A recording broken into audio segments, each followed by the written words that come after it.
إن شاء الله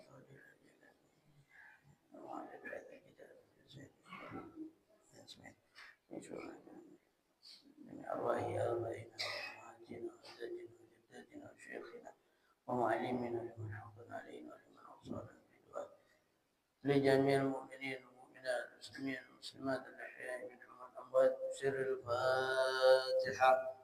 أعوذ بالله من الشيطان الرجيم. بسم الله الرحمن الرحيم. الحمد لله رب العالمين الرحمن الرحيم مالك يوم الدين إياك نعبد وإياك نستعين اهدنا الصراط المستقيم صراط الذين أنعمت عليهم غير المغضوب عليهم ولا الضالين. يا ربي بالمصطفى بلغ مقاصدنا واغفر لنا ما مضى يا واسع الكرم. يا ربي بالمصطفى واغفر لنا ما مضى يا واسع الكرم. وليضيك رسول الله ذوك به إذ الكريم تجلى باسم منتكم. يا رب بالمصطفى سيدنا واغفر لنا ما مضى. هو الحبيب الذي ترجى شفاعته لكل حول من الأحوال مقتهم. يا رب بالصفاء بالمقاصدنا واغفر لنا ما مضى يا واسع الكرم. يا رب بالمصطفى بالمقاصدنا واغفر لنا ما مضى يا واسع الكرم. يا رب مصطفى بالمقاصدنا واغفر لنا ما مضى يا واسع. اللهم صل وسلم وبارك عليه وعلى آله. بسم الله الرحمن الرحيم. ربي زدني علما وارزقني فهما والحقني بالصالحين. ربي زدني علما وارزقني فهما والحقني بالصالحين. ربي زدني علما وارزقني فهما والحقني بالصالحين.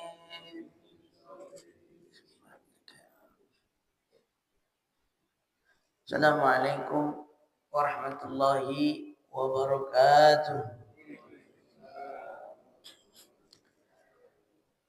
الحمد لله الواحد القهار وقوي الليل على النهار إن في ذلك لآية لأولي الأبصار. أشهد أن لا إله إلا الله وحده لا شريك له وأشهد أن سيدنا محمدا عبده ورسوله المختار. اللهم صل وسلم على سيدنا محمد الفاتح لما أغلق والخاتم لما سبق ناصر الحق بالحق والهادي إلى صراطك المستقيم وعلى آله وصحبه حق قدره ومقداره العظيم. وقال عليه الصلاة والسلام طلب العلم فريضة على كل مسلم والمسلمة. صدق الله العظيم وصدق رسول الله صلى الله عليه wasallam. Yang saya hormati Ketua DKM Masjid Wahdatul Ummah Bapak Haji Raji, guru kita bersama yang mulia Ustaz Bahrul, Ustaz Rojali, serta para bapak-bapak, ibu-ibu yang dimuliakan oleh Allah Subhanahu wa taala. Alhamdulillah di kesempatan Ahad kali ini kita masih bisa dipertemukan kembali, masih bisa bertatap muka dalam rangka melanjutkan dan meneruskan yang menjadi kewajiban kita, jadi tugas umat muslim, yaitu menuntut ilmu agama. Mudah-mudahan ilmu yang kita tuntut Allah jadikan ilmu yang bermanfaat. Sebab menuntut ilmu Allah panjangkan umur kita, panjangkan umur istri anak keturunan kita dalam taat kepada Allah dan Rasulnya. Allah jauhkan dari berbagai macam musibah, dari berbagai macam penyakit, dari berbagai macam fitnah.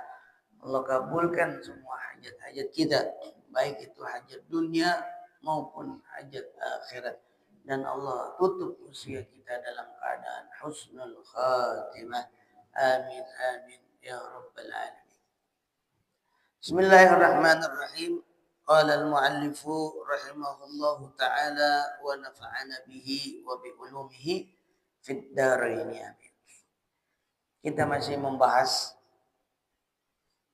tentang hal-hal yang berkaitan masih bab wudu, karena ini adalah awal mula kita bertohar. Jadi setiap pembahasan kitab fikih, apapun nama kitab tersebut, sebesar apapun kitabnya, itu pasti diawali dengan tohar. Tohar terbagi menjadi dua. Ada tohar hissi dan tohar ma'nawi. Hissi dalam bentuk fisik, ma'nawi makna, yaitu dalam bentuk non fisik. Fisik ini ya bisa kita lihat dengan panca kita, bisa kita rasa. Nah, ini hissi, najis dan sebagainya, terlihat oleh mata kita. Nah, itu dibahas dalam ilmu fikih. Sedangkan kalau tohar ma'nawi itu adalah kebersihan hati. Itu dibahas di dalam ilmu tasawuf. Dan kedua-duanya penting. Kedua-duanya menjadi syarat mutlak ibadah kita diterima oleh Allah Subhanahu wa taala. Sehingga ini menjadi perhatian buat kita, perhatian khusus, perhatian penting dalam melihat dan mengamati wudhu kita. Kalau wudhunya sah, otomatis sholatnya pun ikut sah. Tapi kalau diawali wudhunya tidak sah, tidak sesuai dengan tuntunan, tidak sesuai dengan syarat dan rukunnya, maka tidak sah semua. Oleh karena itu, ini jadi bahan timbangan kuat dari perhatian dan pencermatan yang benar-benar. Bismillahirrahmanirrahim. Ar-rabi'u as-sunanul lati fi asna'i masir ra's. Jadi sebelum kita melangkah di syarat-syarat wudu dan wajib wudu, kita masih diawali dengan sunnah-sunnah. Terlebih sekarang, sebelum kita masuk pembahasan ini, seperti yang disabdakan oleh Rasulullah SAW, man ahya sunnati inda fasadil ummah falahu mi'ata ajri syahidin. Atau kama qala Rasulullah SAW. Kata Rasulullah, man ahya sunnati inda fasadil ummah. Orang yang menghidupkan sunnahku di tengah-tengah rusaknya umat, falahu ajru mi'ata syahidin. Maka dia dapat pahala sama seperti orang yang mati syahid 100 orang. Jadi betapa besar. Kita lihat umat ini kondisinya luar biasa. Tapi kita udah masuk di akhir-akhir zaman, umat udah gak karuan. Kemudian kita hidupkan sunnahnya Rasulullah. Wah, Allah akan berikan ganjaran pahala sama seperti orang yang mati syahid 100 orang. Jadi gak tanggung-tanggung. 100. Salah satu masih dikit. Ini 100. Kita tahu balasan orang mati syahid apa? Surga. Nah, Ya, jadi kita berusaha semaksimal mungkin untuk menghidupkan dan menjalankan sunnahnya Rasulullah Shallallahu Alaihi Wasallam. Mastata'tum, semampu kita, sebisa kita, walaupun sekecil apapun. Mala yudraku kulluhu, wala yutraku kulluhu. Kalau kita tidak bisa dapat semuanya, maka jangan kita tinggalkan semuanya. Itu kaidahnya. Terus tetap kita jaga sunnahnya. Ar-rabi'u sunanul lati fi asna'il mashir ra'si. Masuk bagian yang keempat, sunnah-sunnah allati fi asna'i mashir ra'si. Ketika membasuh kepala kita. Membasuh kepala ini kan wajib. Ya, coba ya, wajib. Tapi di dalam wajibnya ini ada sunnahnya. Tapi dapat double kita. Jadi sama kayak kita nih, makan nasi. Makan nasi semua kan ini. Ya, ada yang makan batu, ada. Makanya nasi semua. Itu makanan pokok. Apakah cukup kita dengan makan nasi? Enggak. Ya, macam-macam dah tuh lauknya. Ada yang ikan, sambal, sayur. Wah, pagi-pagi udah ngomongin makan nih sampai banget. Campur. Nah, jadi gitu. Bukan hanya wajib aja yang kita dapat membasuh kepala kita, tapi ada sunnahnya di sini. Apa aja? Masu jami'ir ras. Nah, disunnahkan kita membasuh seluruh kepala kita. Jadi kalau mazhab kita nih, Imam Syafi'i sebagian, ya. Nah, jadi kalau bahasa Imam Syafi'i itu dalam keterangan kitab lain, itu bukannya rambut, tapi kulit kepala. Gitu. Kenapa beliau menyampaikan kulit kepala? Karena repot, ntar orang yang agak punya rambut bagaimana? Gitu. Yang sampai melesening tuh palanya, melesening loh. Bekebelep, wah. Bersinar palanya. Asal kena pantulan cahaya, wah. Nah kalau orang model kayak gitu, repot nanti rambutnya nggak ada. Makanya disebutkan dalam kitab lain Imam Syafi'i apa? Yaitu basyarul jil, basyarul ra's, jadi kulit kepala. Nah, ini makanya kita kalau ngebahas kepala tuh, nah masuk ke dalam sampai kulit-kulit. Nah di sini khilafan khurujan khilaf. Jadi untuk keluar dari pendapat lain, nah, kalau Imam Syafi'i sunnah, tapi kayak Imam Malik itu dia mewajibkan kepala dibasuh semua, maka kita kerjain. Nah, kita mengerjainnya itu di sini malah dianggap sunnah. Ya, walaupun di sebagian mazhab kayak Imam Malik itu wajib. Wa yusannu bi ayyadha ibhahamaihi ala sudghaihi wa yulsiqa sababataini bi ba'dihima wa yabda'u bil masi min muqaddamati ar-ra's ila akhirih wa yarudduhuma ila muqaddamati in kana sya'ruhu yanqalib. Jadi saya terjemahkan langsung aja secara bebas. Ini tangan kita nih, posisi tangan kita nih, telunjuk kita seperti ini, jempol seperti ini. Ini bukan kampanye, bukan. Nggak ada kampanye mungkin, nggak ada. Nah, nih, jadi tempelin yang jempol ini di sini, di telinga, kemudian yang ini di rambut kita. Terus diapain? Pergi ke belakang, balik lagi, ya rudduhuma, balik lagi. Nah, itu kalau rambutnya gampang lah, berurai. Nah. Wa amma idza kana sya'ruhu qasiran jiddan aw tawilan ka sya'ril mar'ati fala yaruddu. Nah, jadi kalau rambutnya gampang bisa balik lagi gitu. Jadi begini, Pak. Set, balik. Nah, gitu. Kayak kita pakai helm gitu. Helm apa tuh? Helm kaca, nah gitu. Set. Nah, gitu sunnahnya. Tapi kalau rambutnya pendek banget dah rambutnya. Atau juga rambutnya panjang. Udah sekali aja gini, set, sekali jalan. Gak usah dibalikin lagi. Nah, jadi sunnahnya juga ada caranya. Jadi ditata lagi rapi. Jadi nggak asal sunnah. Sunnah ada caranya. Jadi apik, rapi gitu Pak. Kayak orang sunnah kita pakai siwak, ya kan? Jadi nggak asal pakai siwak, pakai dibersih-bersihin. Waduh, jigong udah nempel semuanya. Ya. Yang habis makan jengkol, habis makan pete pun nempel. Orang sebelahnya ditaruh pingsan.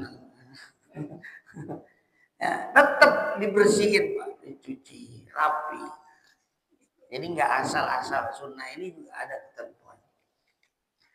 Seperti perempuan rambutnya panjang, laki juga ada yang panjang, gitu ya. Tapi umumnya yang panjang ya perempuan. Berarti kalau laki panjang ada mirip perempuan gitu ya panjang. Tapi Rasulullah pernah rambutnya panjang.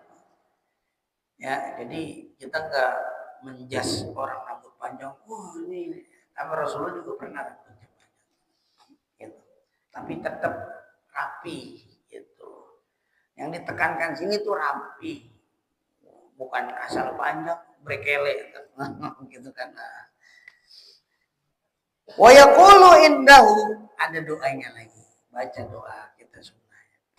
Apa doanya? Ikutin ya. Bismillahirrahmanirrahim.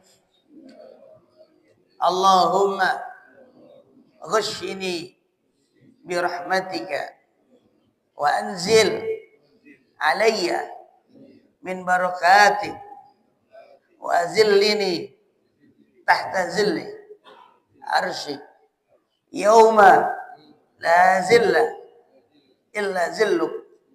Allahumma harrim sya'ri wa bashari ala nar. Apal Pak? Alhamdulillah. Luar biasa nih bapak-bapak ini. Sekali dibimbing, dibawa langsung apa? Alhamdulillah. Apa depannya dong ya? Allahumma ya. Allahumma ghashini, ya Allah, selimuti aku dengan rahmat. Waduh, kalau bicara rahmat ini Pak, kayaknya hidup ini saya alami pribadi, mungkin juga kita semua alami. Kalau bukan karena rahmat Allah ini, kita ini nggak secara hitung-hitungan akal nggak bisa hidup kayaknya. Ya, artinya apa? Semua Allah yang nyukupin. Ya mohon maaf, dengan gaji kita segini, dengan pemasukan kita segini. Tapi kita punya tanggungan segini. Dan sampai sekarang, sampai hari ini kita masih tetap bertahan. Itu karena rahmatnya Allah. Ya, bener kan? Pensiun lah, inilah. Tapi semuanya bisa tercukupi. Itu yang bikin cukup rahmatnya Allah. Allah kasihan sama kita. Itu rahmat tuh bahasanya kasihan. Kasihan deh lo. Ya, Allah kasihan. Itu rahmat Allah. Makanya jangan minta dikasihanin sama orang. Itu kan. Tapi minta dikasihani sama Allah. Kalau kita minta dikasihani sama Allah, itu kita orang yang mulia. Tapi kalau kita minta dikasihani sama orang, kita jadi hina. Yang ada malah kita bisa diremehin sama orang. Minta dikasihanin mulu sama orang. Oh, kasihan apa ini. Tapi kalau kita minta dikasihani oleh Allah, minta dirahmati, bahasanya, maka kita akan menjadi orang yang mulia. Inna rahmatullahi wasi'at kulla syai'. Karena rahmat Allah itu meliputi segalanya. Sesuatunya kita diliputi oleh rahmat Allah. Ya kan? Sampai dalam hadis Muslim, Imam Muslim itu hadisnya panjang. Ya, jadi ada orang ibadah 500 tahun. Bayangin. Ibadah 500 tahun. Kemudian dia dalam mimpi itu masuk surga. Ketika dia masuk surga, dia ditanya sama Allah, kenapa kamu masuk surga? Ini karena amalan saya. Pede dia. Bangga dengan amalan soleh dia. Kata Allah, saya kasih kamu umur 500 tahun untuk ibadah. Sekarang, kalau memang benar kamu masuk surga karena amalmu, bayar nikmat mata yang saya kasih. Baru bayar nikmat mata, udah habis pahalanya. Sekarang nikmat telinga yang saya kasih selama 500 tahun. Ya, mata aja udah habis, apalagi telinga. Udah dah, bangkrut. Nah, udah nyerah ya Allah. Nah, jadi bukan karena amal kamu, tapi karena rahmatku. Jadi yang bikin masuk surga itu karena rahmat. Makanya dalam tafsiran kalau kita lihat ayat ada kata-kata rahmat, itu para mufassir, ulama tafsir menjelaskan itu rahmat di sini adalah surga di sini adalah rahmat. Jadi rahmat Allah, kita masuk surga karena rahmat Allah. Udah makanya punya anak namain rahmat aja. Ya, rahmatullah. Wa anzil alayya min barakatik, dan turunkan keberkahan kepadaku. Berkahan Allah. Udah hidup semuanya kalau diliputi rahmat dan berkah udah enak banget dia. Nikmat hidup. Ya, benar ya, Pak? Iya, sampai kita mau makan doanya, Pak. Allahumma barik lana. Ya kan? Habis nikahan selesai dijab kabul, barakallahu lakum. Ya kan? Semuanya berkah. Apa itu berkah? Ziyadatul khair. Kebaikan yang bertambah. Umur makin, tapi ada keberkahannya. Jadi jangan tua kejemur. Ya, tahu tua kejemur? Kebanyakan main layangan. Wah, pada putih semua, kejemur itu kan. Nah, tapi semakin tua semakin baik. Nah, itu berkah, dapat berkah Jadi waktu kalau ada orang ulang tahun ini kan doain gitu, barakallah. Jadi barakallahu fi umri. Allah berkahi dalam umur. Nah, udah dapat keberkahan umur, semakin ke sana. Itu yang dikatakan Nabi, man tala umruhu tuba liman tala umruhu wa hasuna amal. Bahagialah, beruntunglah orang yang bertambah usianya namun bertambah kebaikannya. Itu. Jangan udah 40 tahun, 50 tahun masih muter-muter aja tuh main kuda. Sana kemari kan. Catur gitu. Ya kan? Bukan yang nggak boleh, boleh. Dia belum sampai segitu masih main layangan. Nah, paham ya? Nah. Wa zillini tahta zilli arsy, dan berikan perlindunganmu ya Allah. Ketika di hari kiamat nggak ada perlindungan lagi kecuali perlindungan dari Allah. Allahumma harim syari, ya Allah haramkan rambut saya dan kulit rambut saya ini alana kepada api neraka. Oh, jadi itu doanya.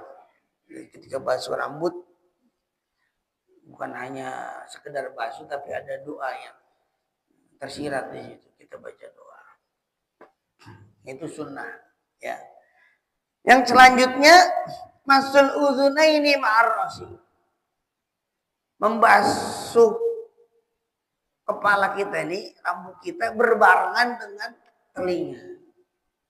Jadi dari kepala ini langsung telinga. Nah, gitu. Itu sunnahnya. Khurujan min khilafi man yaqulu, kita keluar dari pendapat orang yang mengatakan innal udhunaini minar ras. Karena ada ulama yang mengatakan telinga ini bagian dari kepala. Berarti kan kalau bagian kepala harus dibasuh gitu. Nah, kita ngerjain aja. Gitu kan, menjaga pendapat mengatakan itu kita kerjain. Tapi kalau mazhab kita Imam Syafi'i sunnah. Wal muwalatu baina ghuslil yadain wa masyir ras. Nyambung nggak ada jeda, nggak ada temponya. Jadi antara ngebasuh tangan dan kepalanya. Ya, jangan sampai ada jeda. Ya, bentar, balasin WA dulu.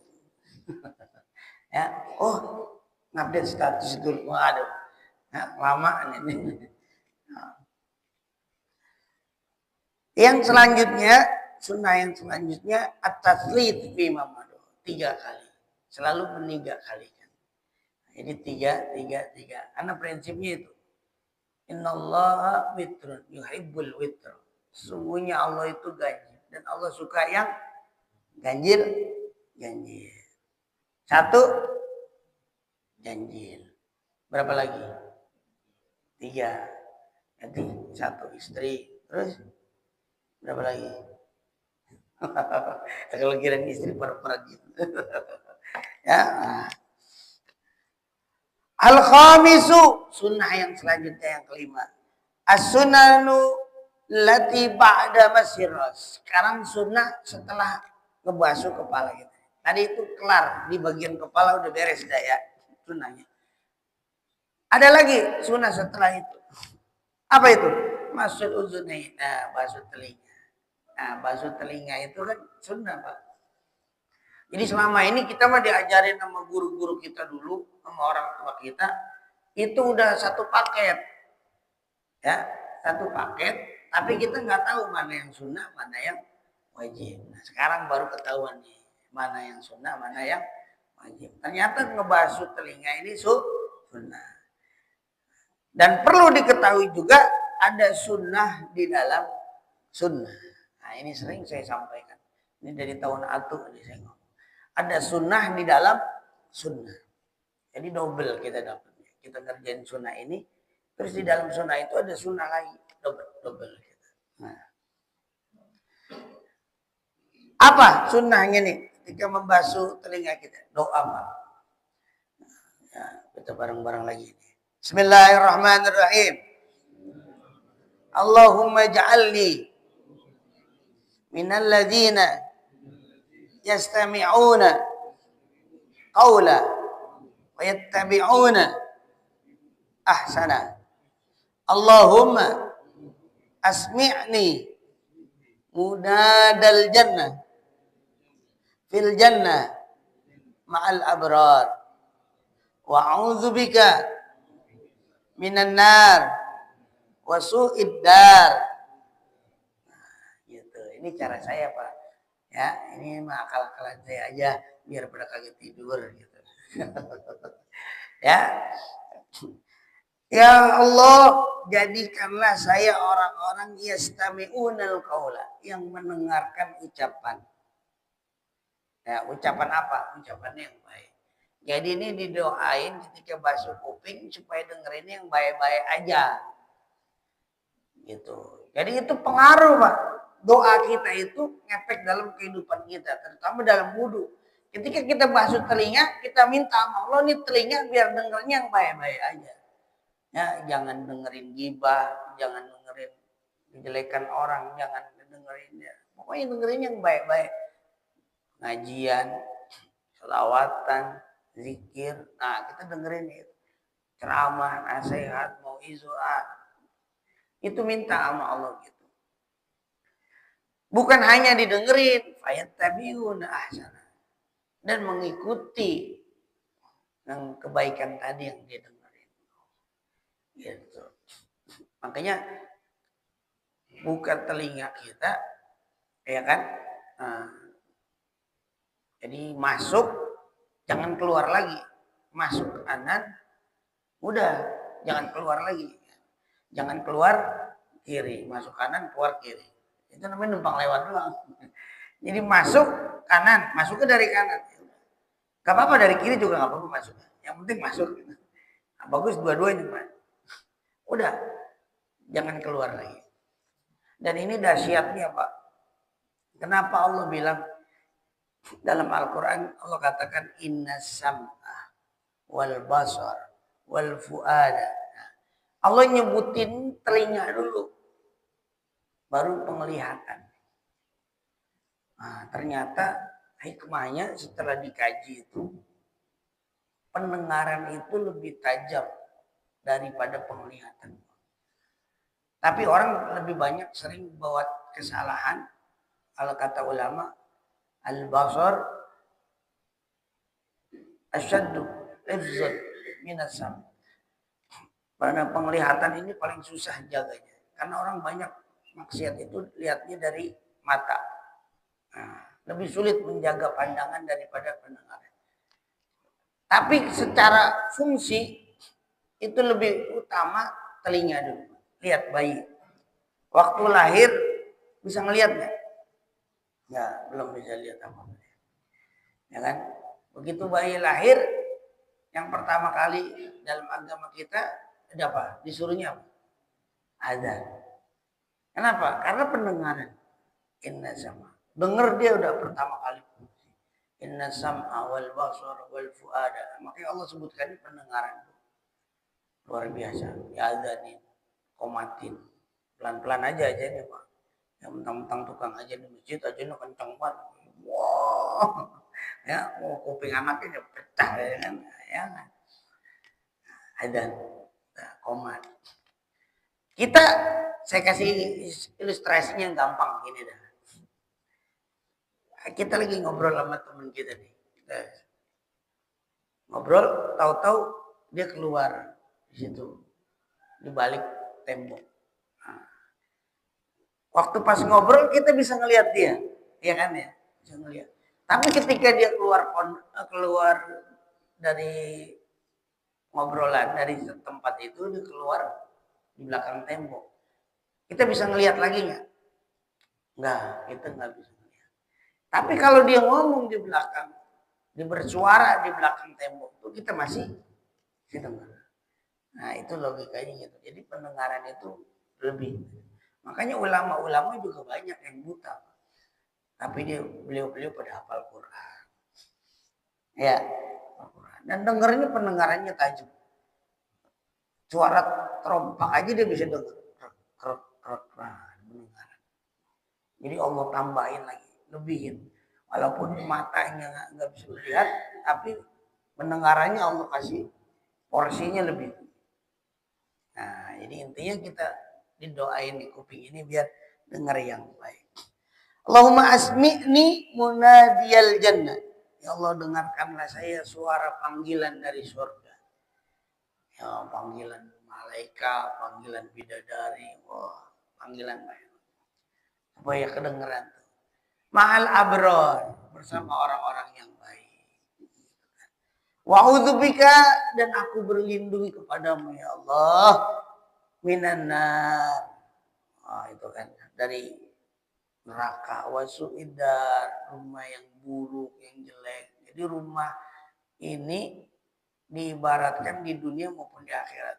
Rumah yang jelek itu di dalamnya ada banyak pertengkaran, banyak cekcok, banyak teriakan, banyak apa. Itu juga suudar. Ya, rumah yang nggak pernah dibaca ayat-ayat Quran dan sebagainya, itu udah rumah yang jelek. Bukan jelek fisiknya. Ya, jelek fisik mah aduh mahal benerinnya. Ya, tapi yang terpenting rumah yang baiti jannati. Rumahku adalah surgaku. Bagaimana itu bisa tercipta dari rumah tangga yang diisi dengan kata-kata yang indah, dengan ibadah kepada Allah. Nah, itu rumah yang kata Nabi baiti jannati, rumahku adalah surgaku. Gitu.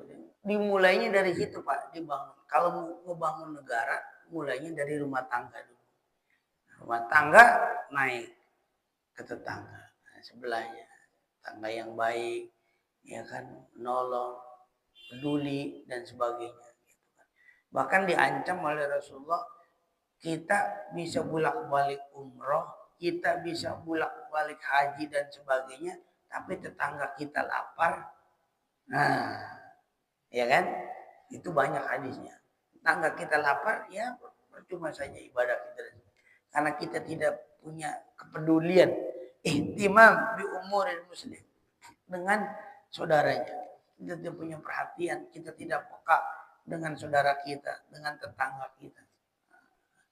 Ibadah mah ibadah. Makanya waktu Nabi Musa ketika ditanya, waktu berdialog sama Allah, ya Allah, apa amalan yang paling kau sukai ya Allah? Apa dari tahajud, dari sholatku ya Allah, dari puasaku, apalagi dari hajiku. Kata Allah bukan dari, tapi dari amalan yang bisa manfaat buat orang lain. Tetangga lapar, kita kasih makan dan sebagainya. Itu manfaat gak? Nah itu manfaat. Dan itu lebih baik daripada ibadah, sholat dan sebagainya. Sholat pahalanya buat kamu. Ngaji pahalanya buat kamu. Puasa buat kamu. Tapi kalau kata kamu bersedekah, kamu nolong orang yang dalam kesusahan, bukan lagi kamu, tapi orang yang itu yang kamu tolong dia bermanfaat.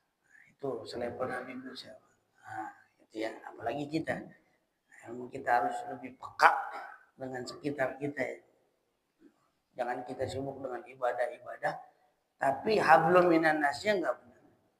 Nah, itu antara vertikal, horizontal itu harus bagus, Pak. Kalau mau jadi hamba yang benar itu vertikalnya bagus, horizontal bagus. Itu akan jadi garis yang rapi. Tapi kalau vertikalnya aja, horizontalnya enggak, repot juga. Makanya dalam Al-Quran dibilangkan hablum minallah wa hablum minan nas. Itu selalu dikaitkan. Wa yamsahu ma tis'ah marrat. Kita basuh keduanya itu 9 kali. Salasan istiqlal, 3 berbeda. Bima'in jadid dengan air yang baru. Bi ayyamurra musabbahatihi fi matafil udhni wa yamur bi ibhami ala zahir. Jadi gini Pak, 9 kali itu taruhlah kita wudu biasa pakai keran. Buka keran, nyalain. 1. Ya kan? Ini dihitungnya 3, ini 3 jadi 9. Tapi basuhnya sekali 2 bareng. Nah ini bedanya gini, kalau telinga gitu. Kan selalu kita dahulukan kanan ya. Betul enggak? Tapi untuk yang satu ini telinga beda. Jadi kita basuhnya bareng. Nah, ini telunjuk kita masuk ke dalam. Nah, ini diajarin juga Pak, ada caranya. Kita ambil air. Nih, telunjuk kita di dalam telinga nih. Sedangkan yang jempol ini di luar. Diputer gitu. Nah, gitu. Begitu seterusnya. Paham ya? Nah ini kesunahan yang luar biasa. Makanya tempo hari pertemuan kita yang lalu saya sampaikan. Kalau kita benar-benar sunnah, pakai sunnah wudhu dengan lengkap seperti ini, memang butuh waktu agak lama. Jadi wudhunya enggak, kalau saya bilang pakai capung cebok, plak. Gitu. Tapi benar-benar detail ya, lama. Lama. Bagaimana caranya? Kalau kita mau bisa kayak begini, ada prepare waktunya agak lama. Misalnya azan subuh 4:30. Berarti jam 4:15. Jadi jangan mepet sama waktu. Maghrib jam 6 misalnya. Berarti jangan pas jam 6-nya kita wudhu. Bisa nggak dapat jamaah kita kalau tinggalan jamaah. Sedangkan jamaah di awal itu pahalanya luar biasa Pak. Takbir bareng imam, takbiratul ihram bareng imam itu pahalanya luar biasa. Nah, itu juga jangan sampai hilang itu. Jangan gara-gara ini jadi hilang ini gitu. Nah, tinggal kita aja yang bisa mengatur gitu. Jadi prepare waktunya agak lama. Jangan mepet udah ajan, saya mau nerapin yang Ustadz bilang. Nah, susah juga. Ya, bisa ketinggalan kita jamaah. Gitu. Jadi ada triknya juga biar kita bisa ini. Gak apa-apa. Sekali-kali nih kita pakai sunnah ini benar-benar Pak. Seumur hidup sekali juga gak apa-apa. Itu ada catatannya kan. Ya nih hari ini sholat ini jam segini. Si bulan di masjid ini. Ada catatannya. Ya. Ada enggak? Catatannya error nggak? Enggak. Memorinya full nggak? Agak. Catatan malaikat lebih canggih. Ya kan? Udah tinggal dikasih nanti. Nah, nih ada catatannya. Si bulan wudhu di masjid ini, sholat ini, jam segini, hari ini, oh lengkap catatannya detail. Wasalisan li somakhaini bima'in jadid. Sama, ambil lagi dengan air yang baru. Jadi setelah di depan, kemudian belakang. Jadi belakang telinganya juga nih. Nih yang belakang Pak. Yang kadang jarang ya. Lupa depannya dong. Ternyata belakangnya. Oh, itu. Jadi kelengkapan sunnah. Jadi sunnah di dalam sunnah. Setelah itu lain lagi. Ditambah oleh ulama masur raqabah. Basuh ini nih. Apa namanya ini? Bentuk tengkuk. Nah ini. Ini kalau nyari sapi yang ini mau korban ya, bisa baru. Nah, nih tengkuk kita nih kita basuh juga. Menurut siapa? Indal a'imah. Menurut para ulama-ulama imam-imam kita. Imam Ghazali, Imam Baghawi, Imam Rafi'i. Nah, ini murid-murid Imam Syafi'i. Wa yusannu bil yadil yumna. Disunahin pakai tangan kanan basuh. Kekerat. Nah, doa lagi.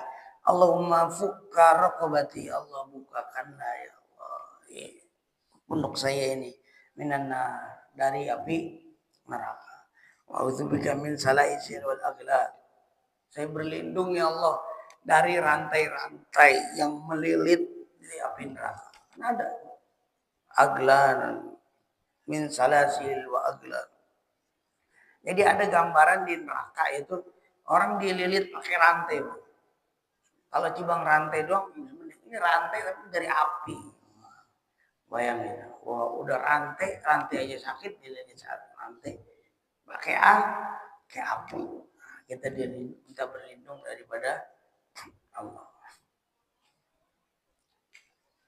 Asadisu. Berapa ini? Yang keenam, as-sunanul lati fi asna'il ghuslir rijli.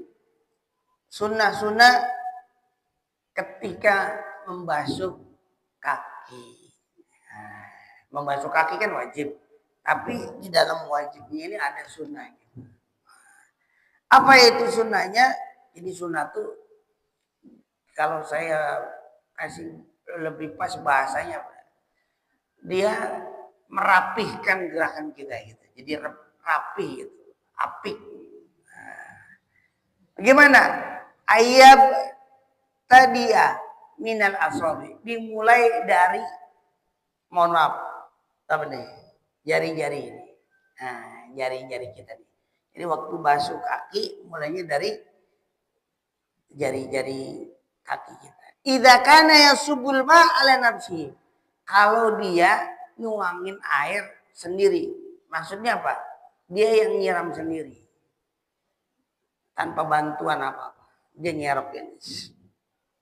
Nah, kalau dia serok pakai gayung, berarti mulainya dari mana? Jari-jari. Guyur sampai ke mata kaki. Paham ya? Nah, itu sunnahnya.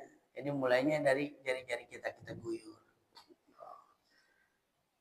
Wa idza sabba alaihi ghairuhu fayabtadi'u bil ka'bah. Tapi kalau dia pakai keran, nah gitu. Kalau pakai keran nanti pakai alat kan dia dibantu. Kalau tadi kan dia nyendok sendiri. Paham ya? Ini perbedaannya aja, perbedaan. Terserah. Yang penting kita ngerjain aja sunnahnya dah. Ya kalau kita ribet, kita pusing kan. Ustaz bagaimana ya? Ini yang dibilang Ustaz kaki dulu dari atas bawah. Gitu misalnya gitu. Kalau yang pakai keran, nah gampang itu. Kalau yang pakai keran, berarti kan pakai alat dia, bukan dari kita nyerok sendiri. Kalau pakai keran, mulainya dari mata kaki ke bawah. Nah, kita kan seringnya pakai keran ya. Ini di kota mah biasa pakai keran. Nah, Nanti mulainya dari mata kaki sampai ke bawah. Gitu. Paham ya? Ada doanya lagi. Selalu doa.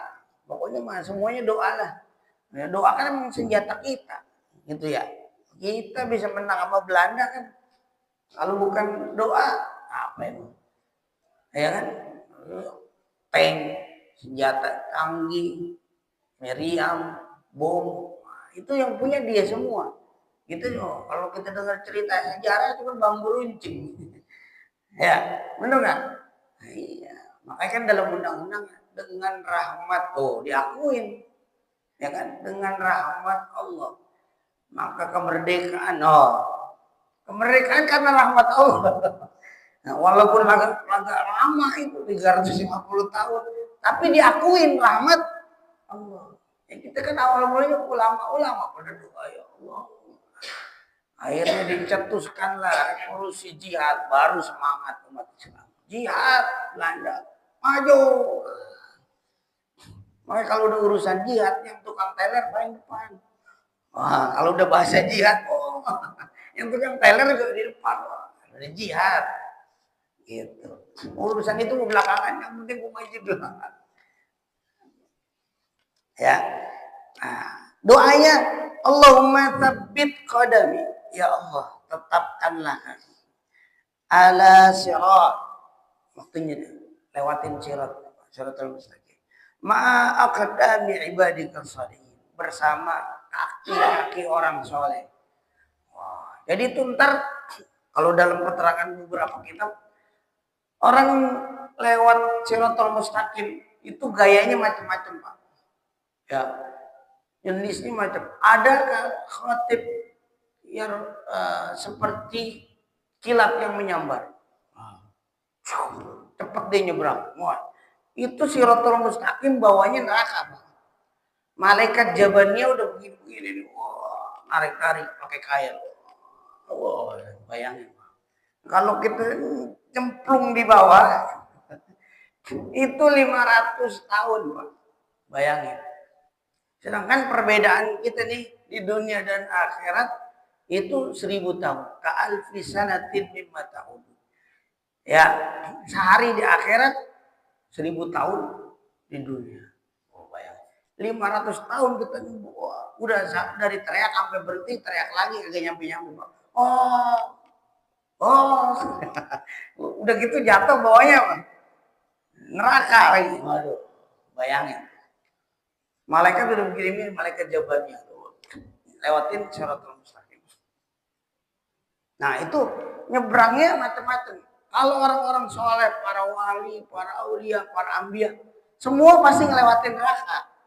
Pasti ngelewatin neraka. Mau nabi kayak siapa, semua ngelewatin. Nah, yang masalahnya mampir kagak. Ya mudah-mudahan kita jangan mampir, Pak. Ya, biar kata ditawarin kopi yang paling enak, jangan mau neraka. Lewat aja udah. Nah, ada yang tadi itu gambarannya seperti kilat yang menyambar. Ada seperti faros, seperti kuda. Kuda yang kencang larinya. Masih kencangan yang tadi kilat. Ada yang kayak kuda. Ada yang kayak keledai jalan lama. Kata yang belakang lu kelamaan gitu. Oh, macam-macam. Ada yang baru ini kepleset. Nah, itu semua bukan cerita dongeng. Tapi nyata. Itu namanya aman bil ghaib. Kita beriman dengan perkara yang ghaib. Itu barang-barang ghaib yang belum memang ada sekarang dan memang nggak bisa dijangkau dengan panca indera kita ini. Itu namanya ghaib. Ghaib itu yang nggak bisa kita gapai dengan hissi, dengan panca indera kita. Tapi ada. Jadi akhirat itu bukan cerita dongeng ya. Sekali lagi bukan dongeng, beneran. Hari kiamat. Ngapain ada Al-Quran gambarin hari kiamat? Idza zulzilatil ardu zilzalaha wa akhrajatil ardu athqalaha. Itu bener. Bukan dongeng. Ya. Ya, jadi biar mantep iman kita. Siapapun yang ngomong orang jabatannya apa kayak kalau udah bilang dongeng udah ngaco itu ya. Wa yaqulu inda ghuslil yusra. Kemudian lagi basuh yang kiri doa lagi. Allahumma inni a'udzubika an tazalla qadami. Ya Allah, aku berlindung kepadamu dari kepleset kaki ini. Ala sirat, di dalam siratul mustaqim. Ini finnar, di dalam neraka.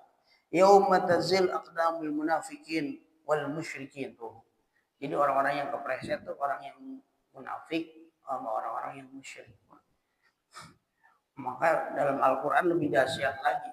Allah bilang, Innal munafiqina fi darkil asfali minan nar wa lan tajida lahum nasira. Sesungguhnya orang-orang munafik adanya di kerak neraka, paling bawahnya neraka. Walan tajida lahum nasira, dan dia enggak dapat pertolongan, enggak ada yang nolongin. Bayangin. Makanya paling serem orang munafik dan paling susah. Kayak belangkon, tahu belangkon? Ya, di depan apa? Rata banget, cakep banget di depan, di belakang ngepelin. Nah, tuh belangkon gitu. Orang munafik di depan kita. Iya Pak, nggih. Di belakang kita, oh ya. Ya. Susah. Makanya Rasulullah kan paling susah ngadepin orang apa? Munafik. Kalau orang kafir mah jelas, ya. Musyrik jelas. Orang munafik remung-remung. Lu Islam apa bukan sih? Pakai sorban juga, pakai koko juga, ya kan? Nah, ngeri, susah. Tapi ancamannya juga itu tadi, nggak main-main. Keraknya neraka. Ini udah neraka, tapi asfala sapilin. Paling bawahnya neraka. Neraka aja udah panas, paling ini di bawahnya. Tuh, udah kode nih kalau masuk. Nah, adalku, nah, masih banyak nih. Insya Allah besok kita lanjut lagi. Ya, adalku wa huwa mirror yadain adalah yaitu gosok sunnah. Jadi gerakan gosok itu sunnahnya Nabi kita Muhammad SAW. Jadi jangan asal wudhu Pak, wudhu kita gosok. Itu kan bersihin daki juga. Makanya orang yang bersih mah kalau secara manual ya nggak usah pakai skincare. Wah, yang sekarang skincare wudhu aja banyakin, bersih bukan? Ya, jadi kalau penelitian dokter kecantikan bilang, jadi kita ini kan ada pori-pori ya. Nah itu pori-pori di wajah kita itu, dia kan yang bikin jerawat itu ketika pori-pori itu kebuka, kemudian ada kotoran masuk, ya kan, dia menggumpal jadi. Tapi ketika kita basuh dengan air, nah itu kita basuhnya di mana? Lewat mana? Wudhu, 5 waktu, wudhu. Apalagi bukan hanya 5 waktu, dawamul wudhu. Orang yang tidak lepas wudhu, asal batal wudhu, hadas wudhu. Wah, itu lebih terjaga. Baik dia dapat kecantikan fisik dan kecantikan batin.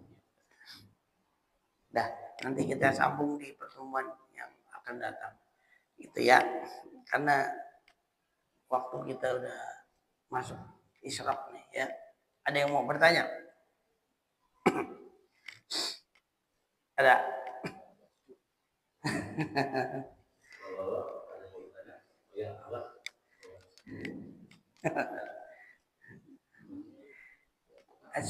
Asukutu dulu ala faham.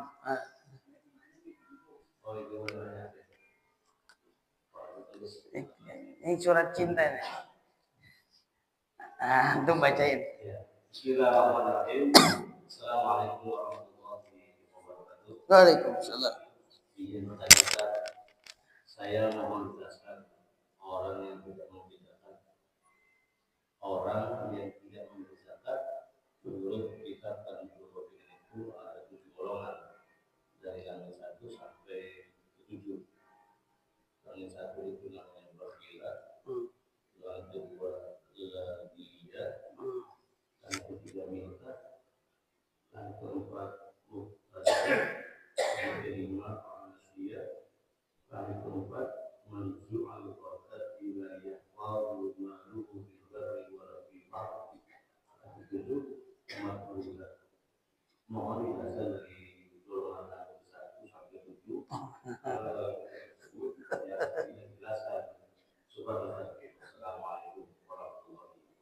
Waalaikumsalam.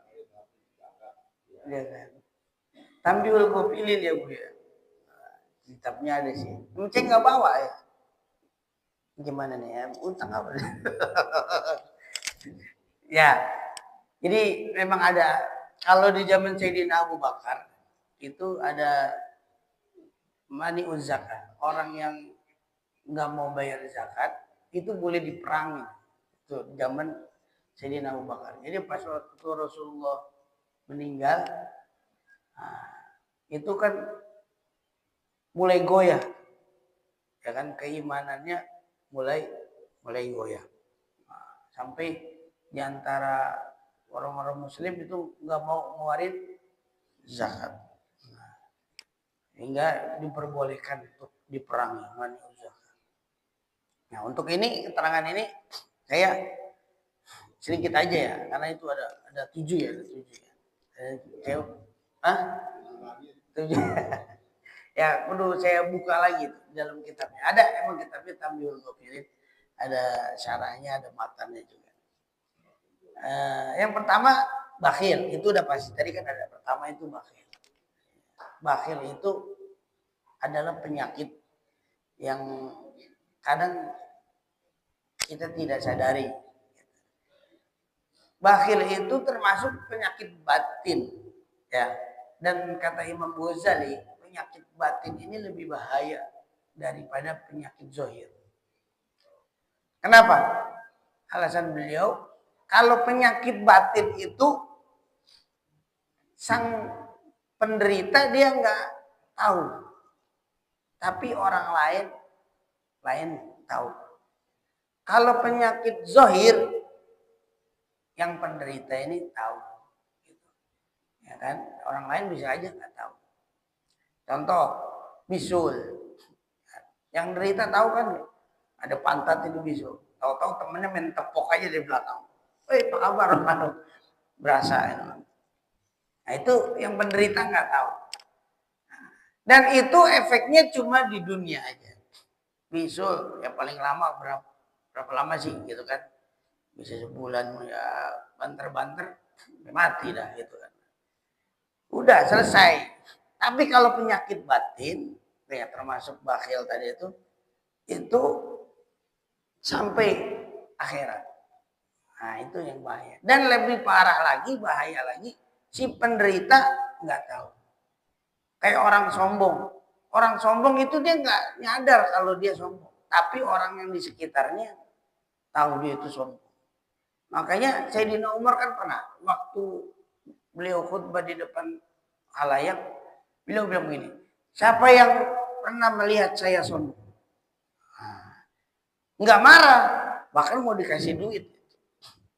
Tujuannya minta dikoreksi, dan karena itu penyakit batin hati.